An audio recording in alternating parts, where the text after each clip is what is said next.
Welcome, everybody, to another Microsoft Unboxed pod. This is episode 73 in a relatively nice day down here in Florida. I'm your host, Kareem Anderson. I'm joined by.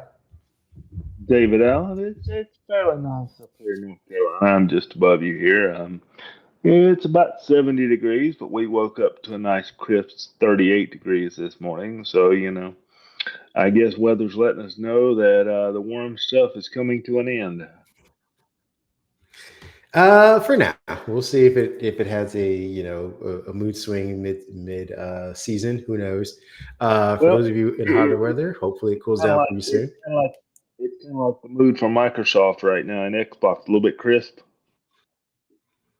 Oh yes, segue. We're going to get into if you're looking for a happy-go-lucky pod about Microsoft, this is not the one, but it is very No, informative. We have a lot of opinions. Microsoft's made some piss poor choices to turn a phrase. I don't approve of a lot of the things. We're going to get into it, starting with Microsoft story about the report from Bloomberg, I believe, about them having to cut cost and raise revenue margin on the Xbox, which again is not anything new. It's always been something we've reported on, but I think it's becoming, I think, more evident that it's to the detriment of that entire platform and gaming community. hmm We're also going to be talking about um, Samsung launching its Galaxy XR headset and people scratching their heads going, why? Again, in defense, it's the same thing we kind of said with the Vision Pro. We all kind of scratched our heads. Now we're just looking for Samsung. So we're equal opportunity head scratchers. We'll also be talking about Satya Nadella's 96.5 million dollar payout and how that looks for the company, which touched $4 trillion. So it looks like the company's doing well. But this is in a year where I think they laid off roughly 15,000 employees, and I will explain why the math isn't mathing for people who are admittedly on the job, people who were getting the jobs cut side, and why Nadella's $96.5 million payout wouldn't have helped them even if they were to lower that. But again, it's not defense, just explanation of how money works. And then our opinions on this. Again, it's not a good look for Microsoft. We've also had an increase in the Game Pass stuff, so we're gonna talk about some of these really anti-consumer moves. It feels like Microsoft's been making as of late. Then we're also going to be talking. We're going to try and end the pod with something fun. So we always try and do your free play days. But again, who knows? Maybe by the time we're done talking, you'll be like, screw free play, screw Xbox. I'm going to go somewhere else. But we're at least going to give you the information if you do decide to do that. With that being said, before we jump into anything else, I want to get David's thoughts. What are your thoughts about Microsoft in general right now before we get into the specific headlines? How are you to feeling? to to keep it brief, as somebody that goes all the way back to Windows 3.1 and Windows Chicago, which was one of the betas for Windows 95, and I was part of the beta process, and I've been to a lot of the Microsoft conferences. I've got my Microsoft certifications back 25 years ago when that was a popular thing to do. I usually give Microsoft a pass here or there, and I understand that every company is going to make a bad decision. But as a Microsoft reporter with my friend here, as somebody that is part of that industry, as somebody that has given Microsoft thousands of dollars over several decades, I'm not feeling very happy as a consumer. I feel like they have gone to a money only model, a profit margin model, to where they are interested in the number at the end of the quarter, and that number at the end of the quarter better be higher than the number before. And all divisions better be higher because if not, heads are going to roll. That's kind of what we've seen. That's the way it feels to me. If a number doesn't match, then jobs are cut, services are increased, people lose jobs, the consumer pays us more.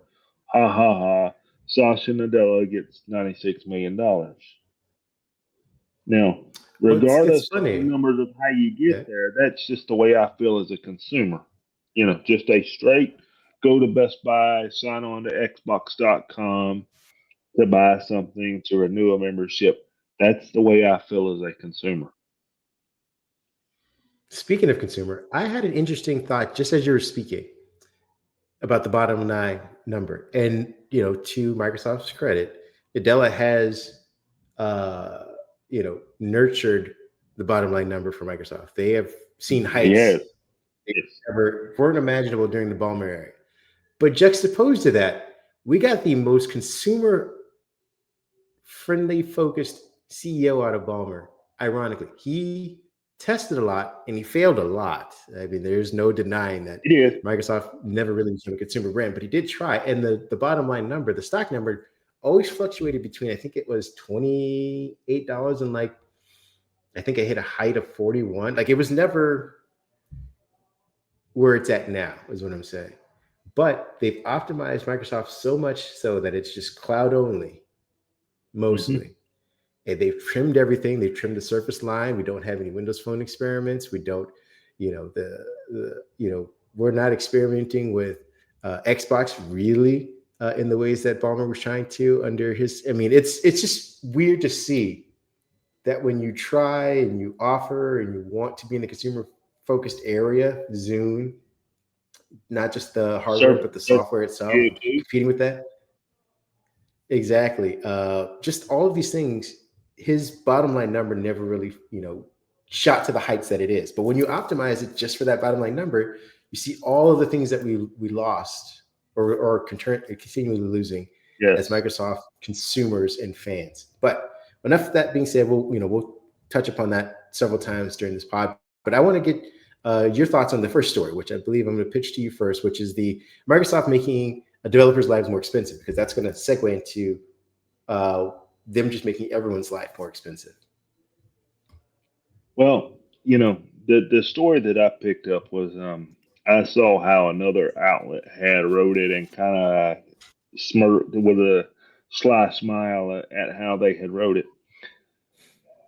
It's always expensive to be a developer. You have to pay for your right to submit things to the Xbox store. You have to hire the developers. You have to pay for your assets, build your assets, etc. Then once you have done that, for those that don't know, you have what's called an Xbox Developer Kit, which is a specialized box. That's what we're going to call it. It's a specialized box that allows you to execute your code, run your game, and get all kinds of debug feedback. You can see resolution and frames per second on the little screen in the front. And believe it or not, those things are not free. If you're a developer and you want to develop on an Xbox console, you have to go get that dev kit. That dev kit was $1,500. Now that dev kit is 2 grand. So not only is Xbox hurting the consumer with the recent 50% increase in Game Pass, Ultimate with the recent two increases on the console, the price, the hardware that you need to play. They have given you a handheld that is actually reasonably priced versus the competition. I'll give them that. But if you're a developer, we went up on you $500. So what does that do to your small independent studios or your small developer teams of 2 or 3 people that are grinding it out because they have an idea? They may not even have a product. They have an idea that could lead to a product, but they have to give Microsoft 2 grand, 500 more than what they would have to give them to get the developer console to start testing their code, testing their performance, testing their features against Xbox servers. That doesn't count the cloud space that they have to pay for storage and all that good stuff. That's not included. That's just your developer console. So to put a button on this, what the hell is Microsoft trying to do here? You get more expensive on your consumers, okay, but when you start hurting your developers, that's like squeezing the funnel. Well, Sony's a little cheaper. I don't know if they are or not. Sony's a little cheaper to develop on, so I'll take my idea over there. Nintendo's a little cheaper to develop on. I'll take my idea over there. Or the heck with a console. I'll develop for the PC. I'll develop for the Mac. I'll develop for your phone. That's what I'll do. You can't do both and be successful. I just don't see it. What am I missing? A strategy, and I believe Microsoft's also missing that because, to your point, you ideally would lower the cost of the hardware and make it up on the software and servers. So Yeah, you that's say, what hey, they've you know always done. what? Here's a really cheap piece of hardware, but the cost to store your code, test your code, run your game, manage all your assets online is going to go up. And ideally, you don't, again, if you want to have indies or devs create just content, because ideally that's what you need for the subscription model Netflix version of gaming. Like you just need tons of games there. You lower the cost of the hardware. You offer them, developer, discounts for the assets that are stored online in the cloud, and then you slowly boil the water for that. You say, all right, well, your game's doing well. Let's bump you up to the next tier, or we're going to start raising the cost of that. Now, again, the hardware was easy to get into. Now that you're locked in because you've spent all your time developing for it, now I'm going to start charging you for that, as opposed to, hardware is too much. You don't even want to be here. We don't want you here. Go away. And wonder, scratch your head, wonder, oh, why is no one buying our consoles? Why are we not getting the games that Sony is getting? Why are we not getting the games that Nintendo are getting? Why are we not getting the games that are showing up on phones like Genshin Impact that everyone loves to play? Why are we not getting that on our console? So to your point, to your original question, I don't know where the strategy at. And I think, again, that's going to be the theme of this podcast is there are ideas, there are concepts that were, and again, I know it's a huge company, 220 something thousand employees, all working on different projects, not necessarily in the same building, not necessarily the same management, being shifted, being fired, being furloughed, being laid off. Things get dropped. I get that. But there needs to be a few people that all meet, kind of like your Knights of the Round Table, that are saying, these are the projects we are working on. How do we all get them to work well in this company? And I feel like that's something that at least Apple has been doing relatively well, I'd say up until like maybe last year or so, where they had those heads and they would come together and say, all right, we're doing this thing over here at A. How does that work for the watch over here in B? And how does that work for CarPlay over here in C?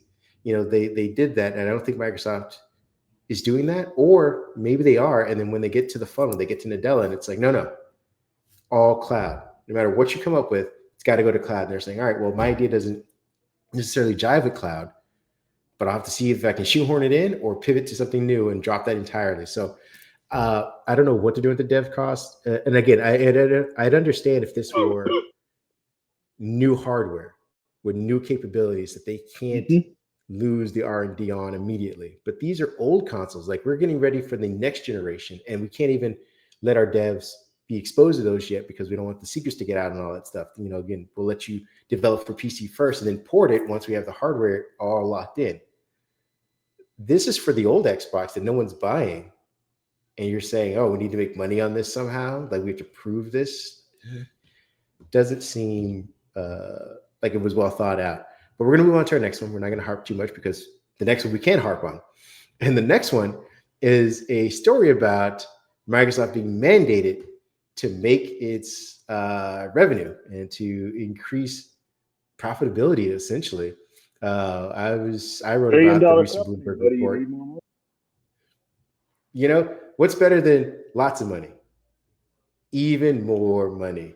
Yeah, recently Bloomberg indicated that Microsoft was instructed its Xbox division to target much higher profit margins than the industry norm, not just internally, like, hey, we've been kind of coasting or at least sinking when it comes to profitability. So let's get those numbers back up and let's get them to somewhere where it makes sense for us to maintain this. No, we need to do better than Sony, which again, we don't even have the audience to do that right now.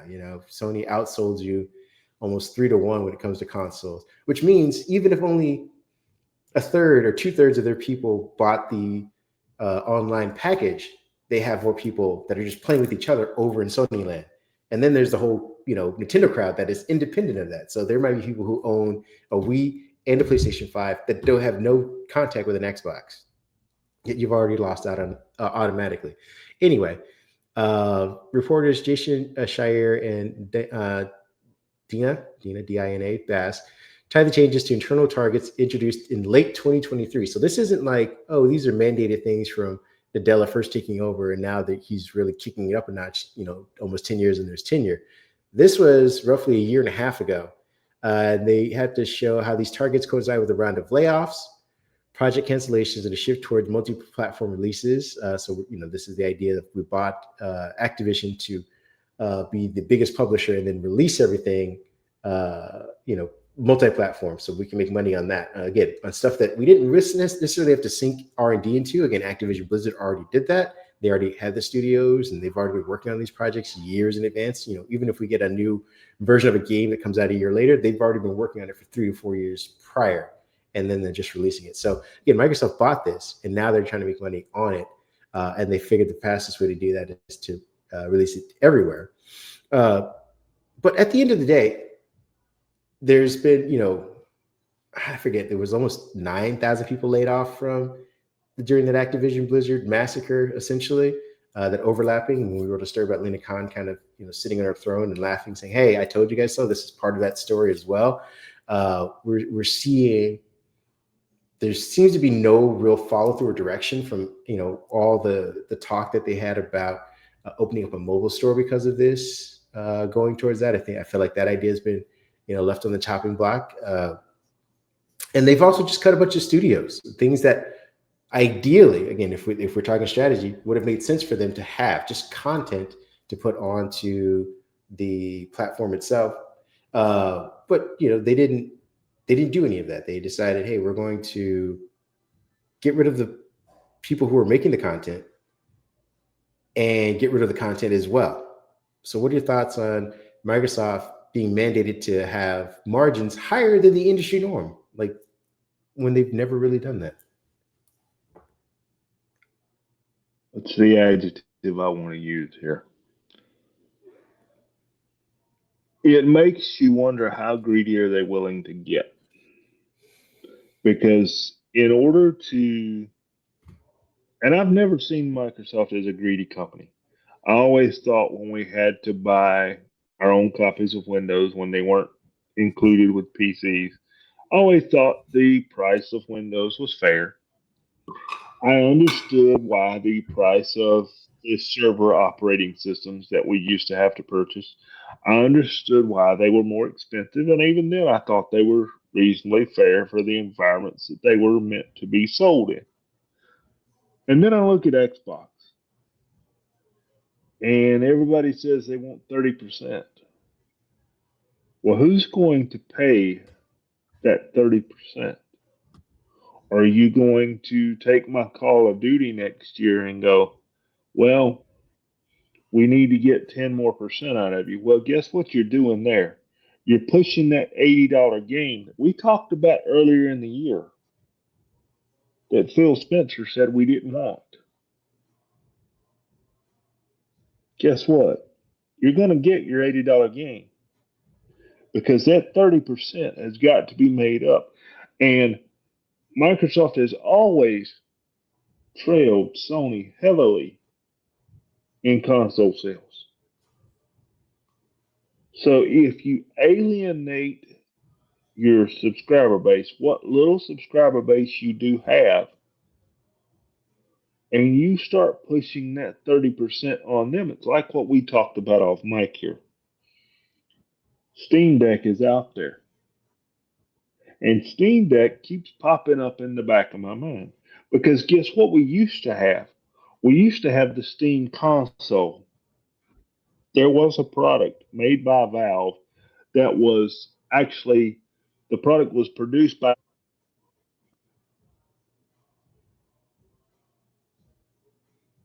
Dell, and we had the Steam box. We didn't have the software for it yet, so Steambox didn't do very well. But what keeps Steambox from coming back? Nothing. You go buy a Steam handheld, just like you mentioned, and you say, "No, I'm not going to give Microsoft this 30%. I've got my Steam. I buy the game I want to play. I don't have to worry about financing these other games for other people to play that's part of my membership. I don't have to worry about subsidizing them. I bought my device. I play my games with my friends. Well, I want to talk to my friends. Microsoft charges me for that. That's why there's things like Discord. That's why there's things like TeamSpeak. And the list goes on.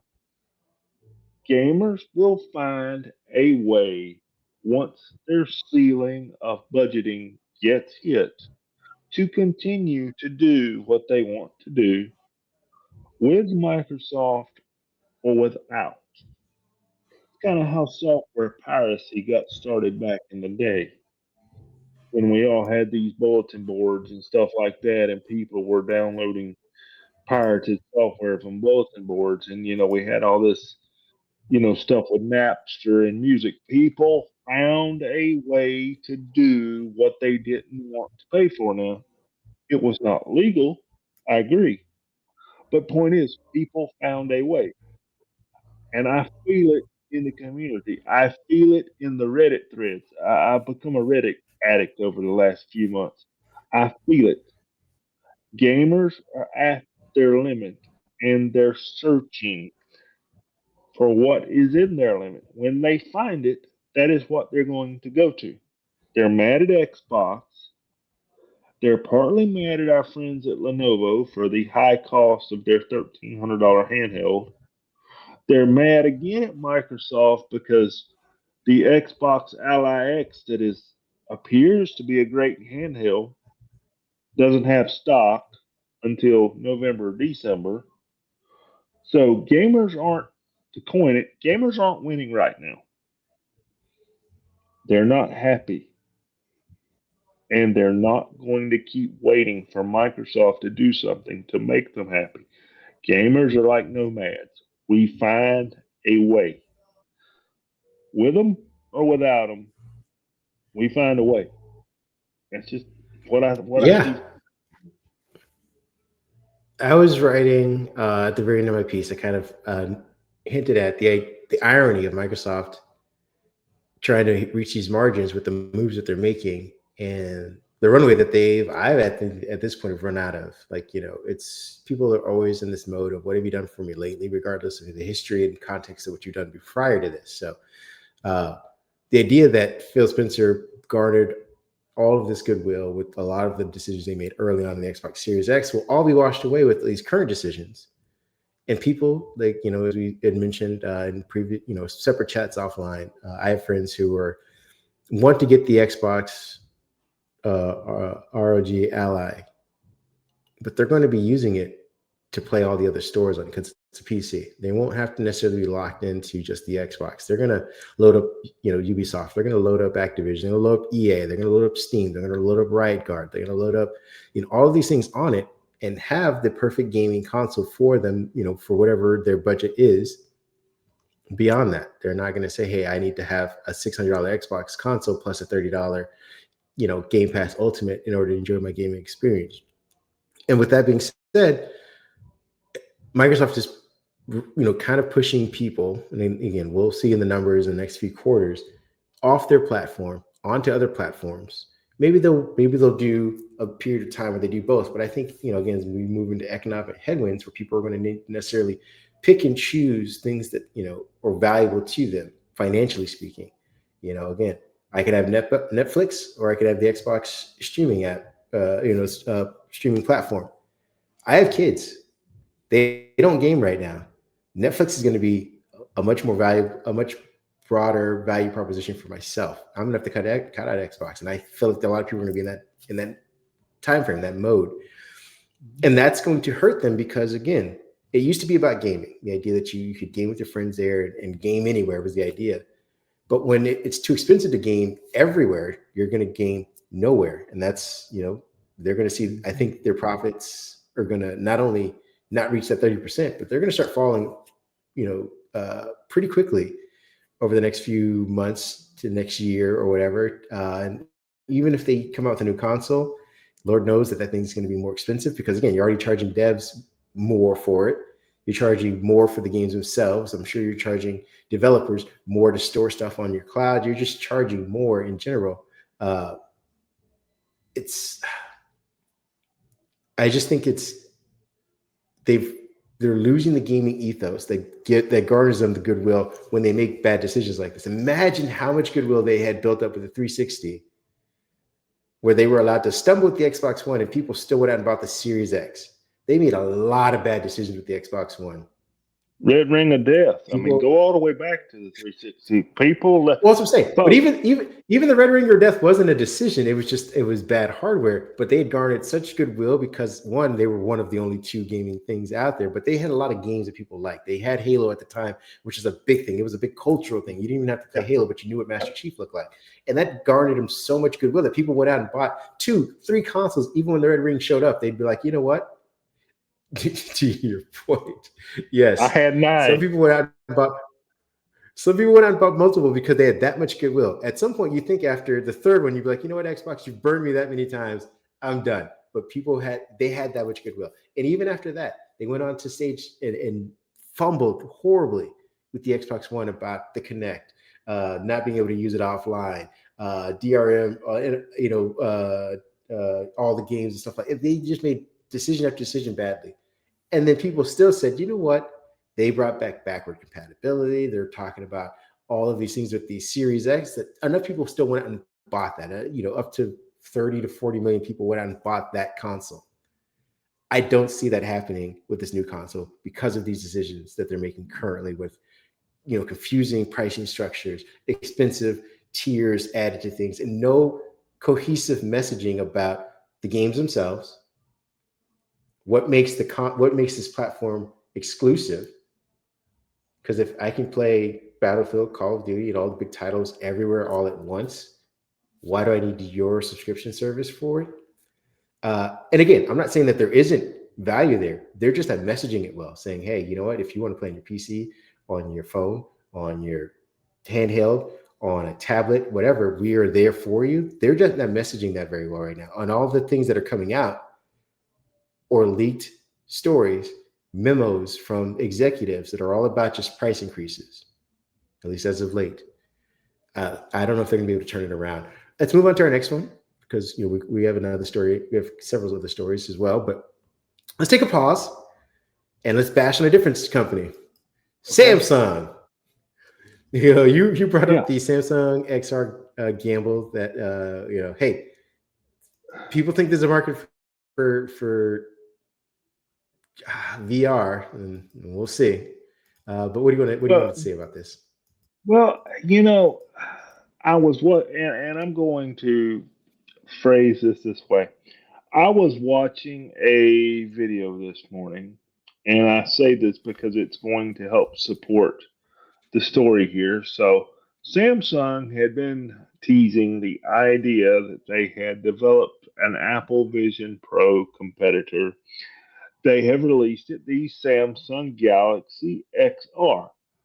Now, Samsung says the Galaxy XR embodies our vision for the future where the synergy of that word AI and XR transforms the possibility of personal computing. Said Alex Kaduzan. I'm sorry if buddy, if I'm confusion. I'm sorry, buddy, if I'm butchering your name. Group GM of Mobile Compute and XR at Qualcomm Technologies.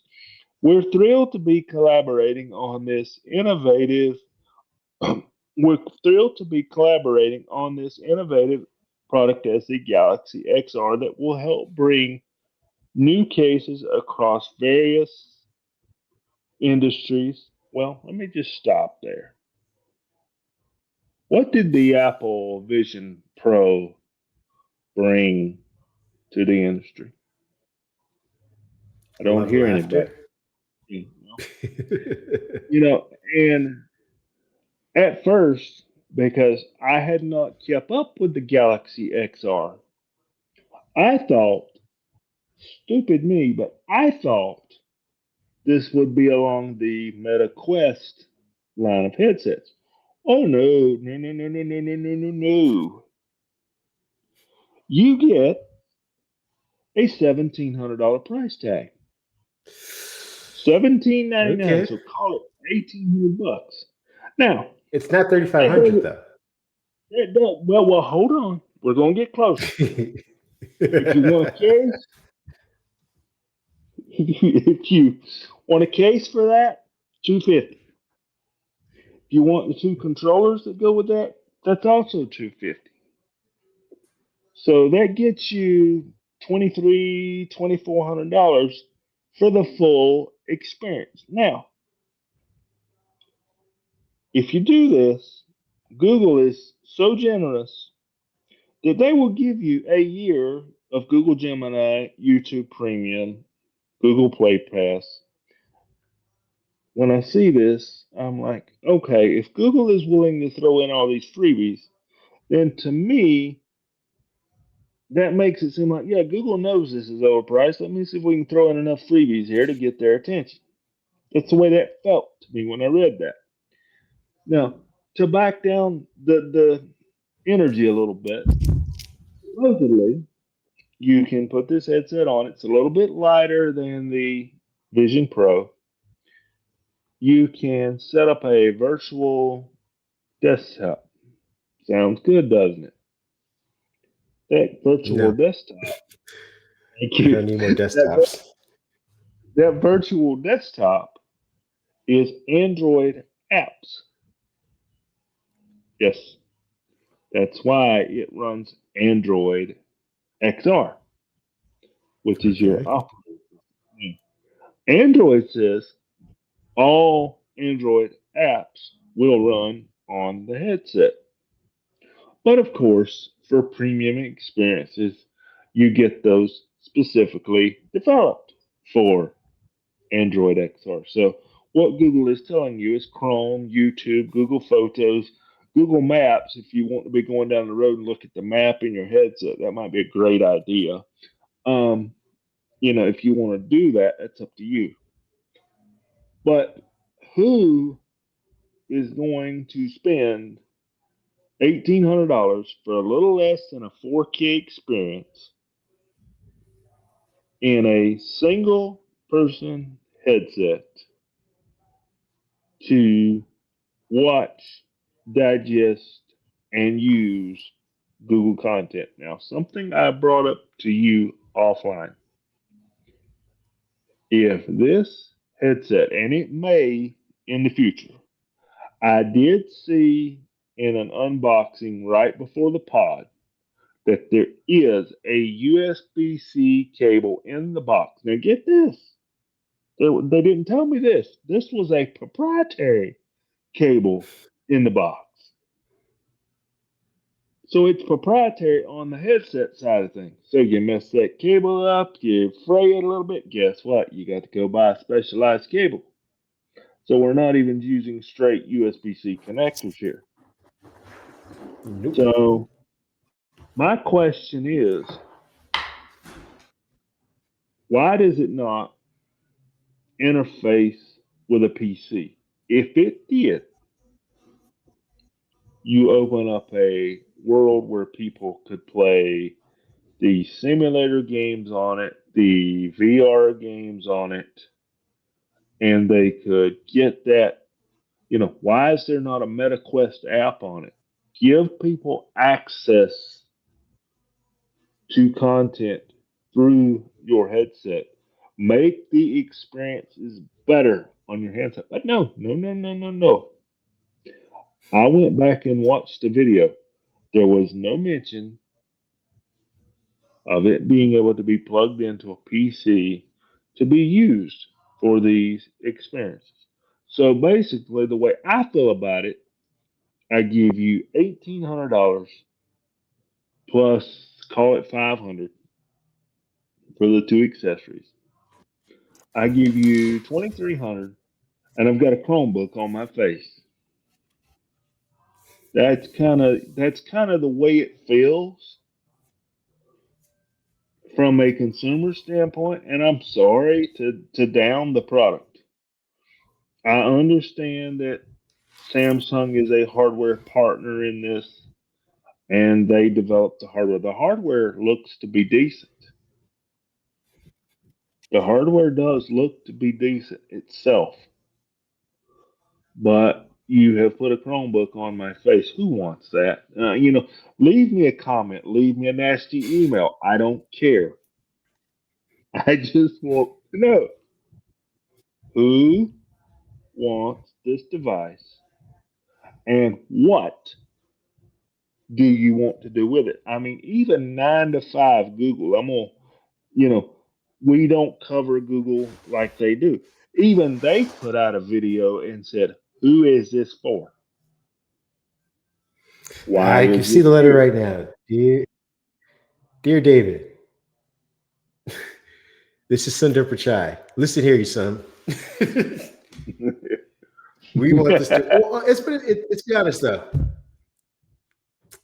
They were working with Microsoft, so they may have one coming later that is more HoloLens like than this one that they were. Again, their Could long and be. deep relationship with Google is probably why this came out first.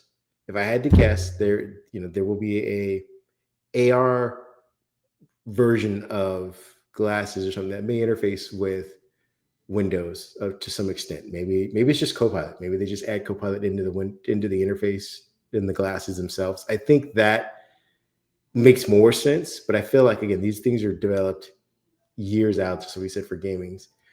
So I'm sure once one of their secret employees over at Apple was like, "Hey, they're working on the Vision Pro. They started working on this thing. They're late to release it. I'm sure they would have loved to have released it the same, within a month of the time that Apple released Apple Vision Pro. So they say, hey, we have the same thing because it looks to be a roughly similar experience, especially when we're talking about desktops and not necessarily gaming or mobile-esque features that we get from like the phones.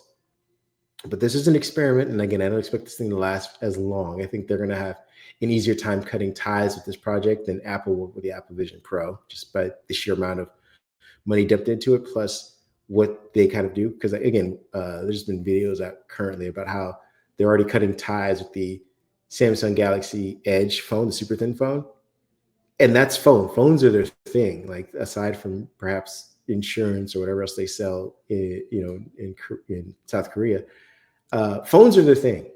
And if they're willing to cut on the future of this phone already, I'm sure they're going to be saying, you know what, we'll sell maybe 13,000 of these things across the world. It was fun to do. We built it because Apple had something and we like to follow Apple in trajectory.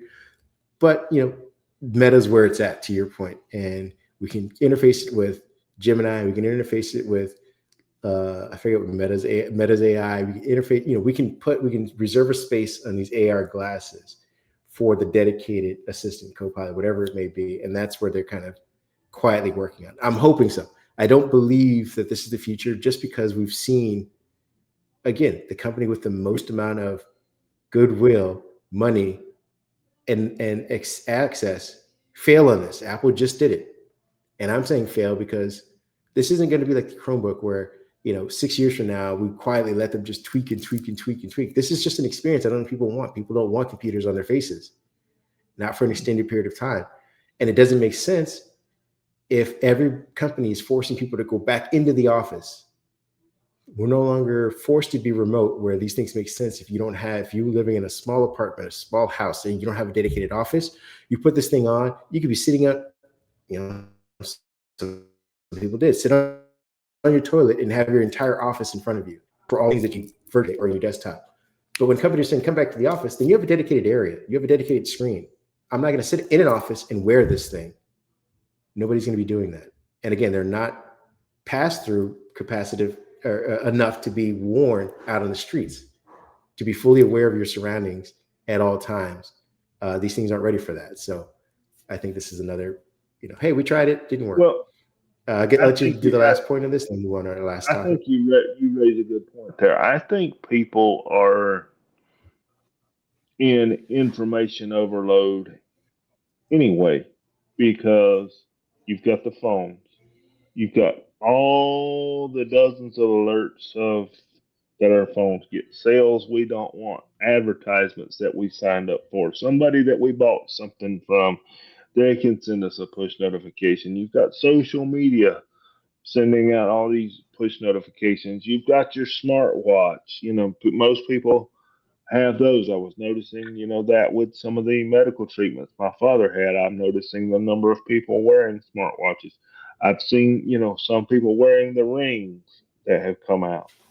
So I think as far as this wearable technology thing, we've always laughed at well, nobody's going to put a chip inside of me. Really? Are you sure? Because I feel like we have reached a point where people are just inundated with data. They're inundated with information. They've got all people walk down the street. They've got the phone in this hand. They're flipping this. They're flipping that. They're looking here. They're looking there. And the wearables, while they're a good idea, I get it. I think we're seeing people, okay, this information overload is impacting my mental health. It's impacting my relationships with my friends and my family. I'm going to put this down. I'm going to take a more minimalist approach. I don't want it in my face when I'm talking to my spouse. A notification of my work email pops up in my eyeballs. I just don't think people want this. I don't. I think you're absolutely right. I think at some point soon, people won't even be able to afford them. So that'll make the choice for them. Yeah, Last story is talking about that's a whole affording. other podcast. Someone who can afford something though is Microsoft CEO Satya Nadella. We just got word that he got a compensation total package. This is again from this. Actually, I want to say in 2024. So I don't even think it's this year. Might have been this year going into or last year going into this year of 96.5 million. That's a 12% increase from his previous year. That includes a $2.5 million increase in his salary and $94 million in stock awards tied to long-term performance. Obviously, hey, the better you do, the more stock you get, the more money you are associated with on paper. But I brought this story up not to, fluff Satya Nadella, but to put it in juxtaposition of how Microsoft's year has been going. Microsoft had mass layoffs. I believe they did 9,000 the first round or 10,000. And this was back in January, February time. They did another round of 5,000 to 6,000, I believe, what was that? A couple months ago, when they were getting rid of all of the people from Activision Blizzard, or that might have actually been 11, I believe. Sorry, I take that back. 11, they were doing the Activision Blizzard thing. But again, this year, in juxtaposition to his $96.5 million compensation package, Microsoft has fired more than 15,000 employees. Again, we just want to note that they are over 200,000 employees deep worldwide. So they do, they're one of the largest employers. But again, that's a pretty significant cut in 1 year. I feel, again, whenever you have to make that many cuts, somebody messed up big time. Or several people messed up, and they've been messing up for a while. That led you to 15,000 cuts in a single year versus, hey, we made a couple, a handful of hundreds there because that particular product over time hasn't done well. When you have to make that drastic of a cut, someone's failed somewhere. The CEO earns nearly 5 figures. And again, I believe Microsoft's current revenue reached about 281.7 billion this year, according to their reports. And the company's valuation almost crossed $4 trillion this year. So the stock market loves them, and they love it when they cut people. But they love the fact that Microsoft is big in the cloud. It seems to be moving fast in that direction. They were big investors early when it comes to AI. Again, Nadella's being rewarded for that. But my overall point in covering this story, and again, I cover it, not as glowingly, was to show that this type of stock evaluation optimization that he's been doing, and it's been raising the stock, is devoid and detached from the reality of what's happening. Is, again, the company has become, mostly Azure, not even Windows, which used to be the bread and butter. And you could see that in the development of Windows and how things are kind of falling off to the wayside as everyone rushes towards making Copilot and AI their thing. We're seeing that also in hardware. They've trimmed down their line. They don't experiment with nearly as much. Their software and services. We're not even getting dedicated movies and apps stores where we can go and purchase things. And we used to have the Microsoft store where you can go purchase video that you want. You didn't have to go to Google. You didn't have to rely on finding where it's at on one of the 5,000 streaming services. You can just go to the store and say, hey, I will pay the $15 to watch this movie right here, right now on my Windows PC, versus saying, all right, well, it was last I saw it was on HBO, but then HBO sold it to Paramount. Now Paramount's hosting it for the next 2 months while it's here, and then they're going to kick it over to Tubi, and you didn't have to do all that. And again, this is all because companies are trying to optimize to that bottom line, and they're not looking in the peripherals of, hey, how is the consumer experience, the things that we're selling to people, how are they reacting with it? And what are your thoughts on him getting this large out? He also needs people. Well, you broke up just a little bit there, but and I got I think I got half your question there. I'm Now sorry. you said, how do I feel about him getting his $96 million bonus Right. here? As people Well, get fired, yeah, lots of people. it's never a good look, and there are financial analysts out there, and I'm sure there's plenty of them in Microsoft that can justify on paper with ink some numbers, some way, some combination, multiplied times three, divided by two, plus the birth of five children. You get the idea to where, okay, it made sense for us to get rid of 15,000 people while we give our CEO and head man $96 million because he did such a good job selling the cloud this year. Well, what about those people that are sitting at home right now without insurance, had to sell their house, had to sell their cars, I hope not, but could be homeless in this particular job market that we're in, that are struggling to now provide food for their family, to have clothing, have shelter, the things that we all need before technology even factors into anything. And you give your CEO $96 million.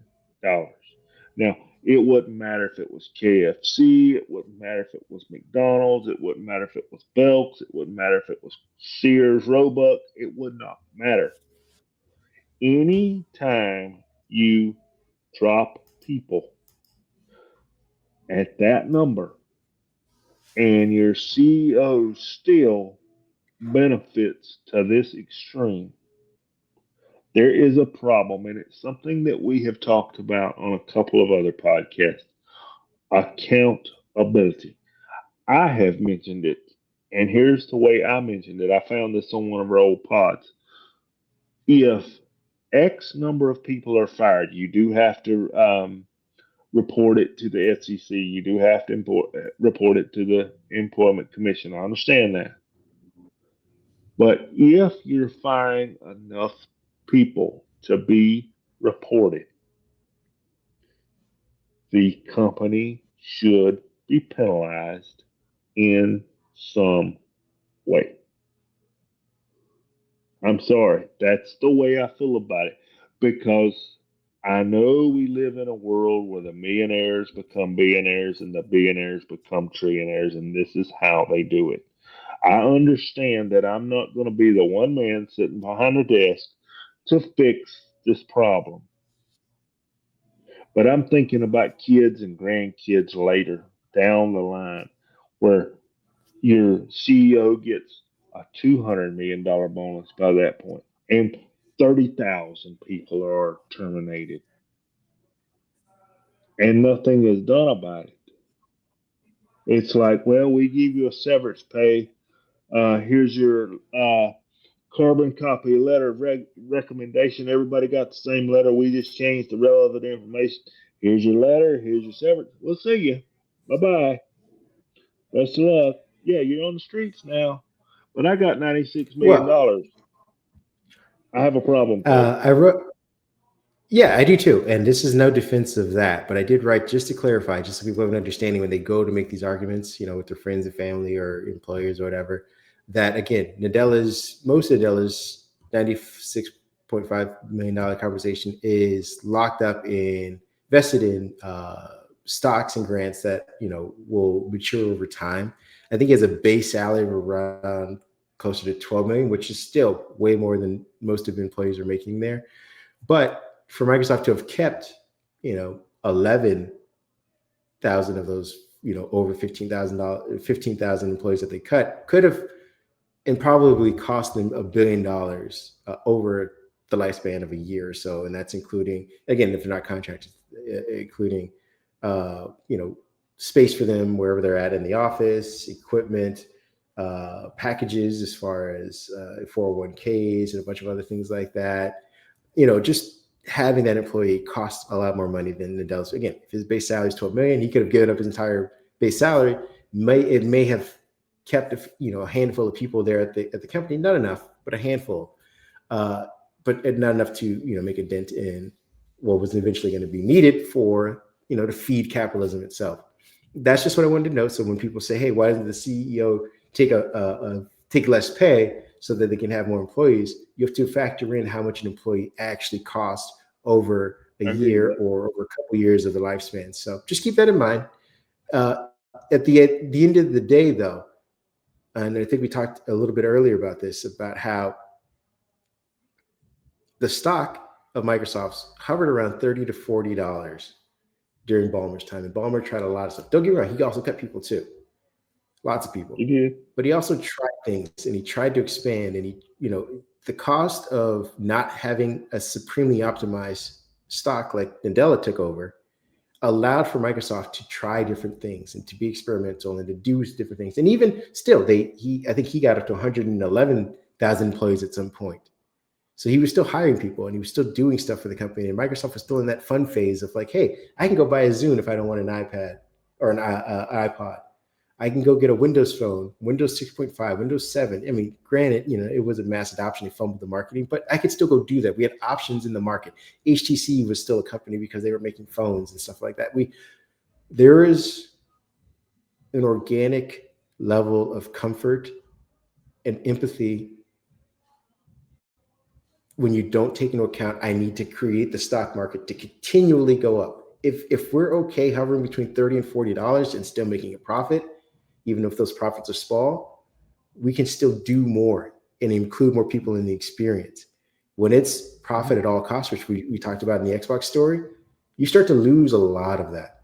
And that's when you start to get detached from the reality of what you're selling and what you're providing to the experiences to the people that are purchasing and living with those decisions you're making. Mm-hmm.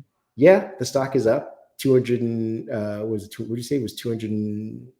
Or they produced $281 billion worth of revenue, and I think the stock's at over a split of 200, something like that. They evaluated $4 trillion. But if you ask people what does Microsoft do, it's roughly they might say Windows, but it's Azure. And what do they get from Azure? Not a lot. Not a lot at all. They make a handful of Surface devices that some of us still, follow. But I mean, if you're, you probably get better value out of a MacBook with an M chip now versus Intel. 5 this week. It's just fair enough. Microsoft is just Azure, and for businesses, it might be good. But again, we saw what happens when you get a ton of businesses on one cloud service, AWS, and it goes down. We're losing options in exchange for convenience. And then the convenience is being shifted away in exchange for the company's revenue and their profits. And everyone's sort of kind of losing in this circle of race to the bottom line. I'm gonna end it there. Let's try and end on a good note. Let's go into the weekend with something fun, not anything as dour as what we're talking about. But I mean, we just want to make sure that our listeners are aware of the realities. But there are fun things to do in the world. And what do we got this weekend? Well, yep, I agree. We need to go someplace fun. This has been a very, I'm going to say a downer podcast, but it's been a heavier podcast than what we normally put out. But sometimes you have to do those because that's what the news is and where the industry's at. So for this weekend, we've got free play days. Yeah, Microsoft and free, those things do still go together once a week, most weeks. For now. Uh, for now, we've got free play days. We've got four. Well, one, two, three. We got five this week. Excuse me.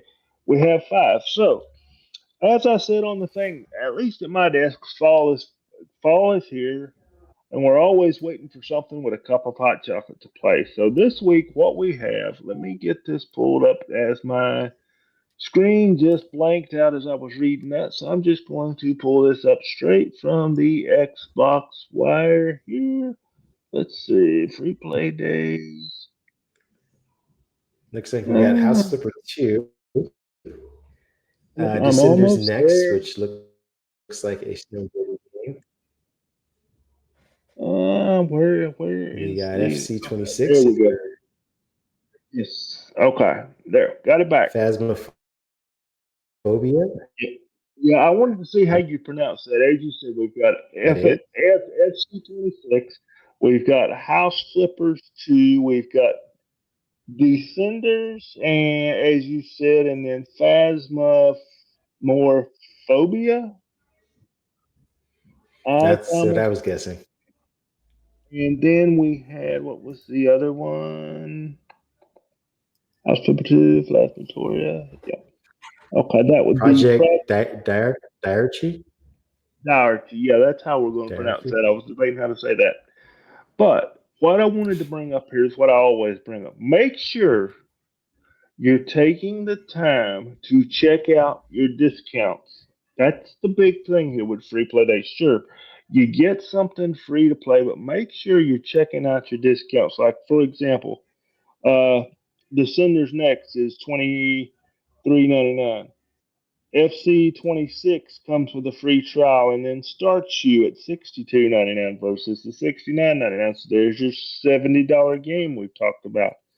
House Flipper 2 is $39.99. The Phasmophobia is $14.99, and the Atlas trial stayed at its normal price of $39.99. As always, Xbox.com to check these out and just to kind of make you feel a little strange with the rest of the podcast we've had. If you want to get these on your Xbox, you've got to click on your membership, folks. So click on your membership and you're going to see what membership you have. You're going to go down to your benefits and then you're going to slide down to free play days to find these titles. So if you're mad at Microsoft, you've got to check out your membership to get to your free play days. Play your game first, then cancel. If that's the way you feel, play your game first, then cancel. But I hope everybody finds one of these to play. I want to see what the Phasmophobia is like this weekend. I think I'm gonna try that out. I might try the House Flippers too because it did have a 5-star rating. So I want to see what is a 5-star rating over a House Flippers 2 style of game. The Phasmophobia, and not for me, but FC 26 probably not for me either. But those two I'm going to check out, and I'm going to, while we're on this topic, I'm going to get me a copy of Battlefield 6. I'm going to be buying that from Steam. I'm going to be taking my Steam copy, loading it on my handheld, and if need be, I will use GeForce Now to play it to get the full resolution and the full experience. So you kind of see where I'm going there. Not to end on a negative note, but what I want to say to our gamers, when you're playing this weekend, think about what you're spending and where you're playing it. We're coming up on the holidays. They're right around the corner. I'm already seeing the stuff in the stores. I've already seen a couple commercials. There is a jug of eggnog in my very own fridge. Um, this might be the time to evaluate what you spend on everything, your streaming subscriptions, your gaming, and make decisions on where you want to go, what you want to do. But as I said, before you make any decisions, try out those free play days, have some fun this weekend, do something. It's cooling off, at least here in the eastern part of the United States. And I know where my buddy is. He's probably still wearing his shorts, and I envy him a little bit. But it's cooling off a little here, so we're indoors a little more, playing a little more games. But I know you got two kids. So are you on dad duty this weekend? Are you gaming? Or are you on the wife to-do list? Or where are you at this I weekend? am on I'm on kid duty, and I mean, in addition to my own kids, probably watching other people's kids too. So not a lot of gaming, but if you want to hang out with me and hang out with some kids, I will probably be posting stuff. You can find me on Threads as Kareem Anderson, or you can find me on Happy Hulk. I believe it's right here. Here we go on Blue Sky. That's where I'm mostly at and kind of conversating. Where can people find you if they want to hang out with you this weekend? I'm on David PAJ 1978 over on the Blue Sky. I like Blue Sky. I do a lot of reading over there. Don't always post a lot, but I do a lot of reading over there. I probably need to be a little more active on Threads, but there's that whole thing with Meta, and that's a whole other podcast we don't have time for. So I haven't spent the time over on Threads that a lot of people have, but I don't really spend any time on the other platform over there made by the Republican supporter, Mr. Elon X over there. Rocket Man. There we go. We'll call him Rocket Man. Rocket Man. I don't spend a lot of time on that platform. Nothing against Elon. This tech over there is not what it used to be. Um, I Yeah. do follow. Well, with I do follow Nation over there because I have to. That's where they advertise to. So, but tech, nope, not there. So David PAJ 1978 over on the Blue Skies. All right. That being said, we want you guys to go out, enjoy your weekend. If it's not gaming, or if it's not anything digital, do something analog. Like we say, make yourself a really nice cup of coffee, one that you really enjoy. Listen to some music, read a book, go watch a concert, go touch some grass, go outside, breathe some clean air if you can. If you're in an area that you can do that, if you're not, stay inside and maybe watch a movie if you want to, or a TV show that you need to catch up on. Whatever it is you do, just enjoy it to its fullest extent.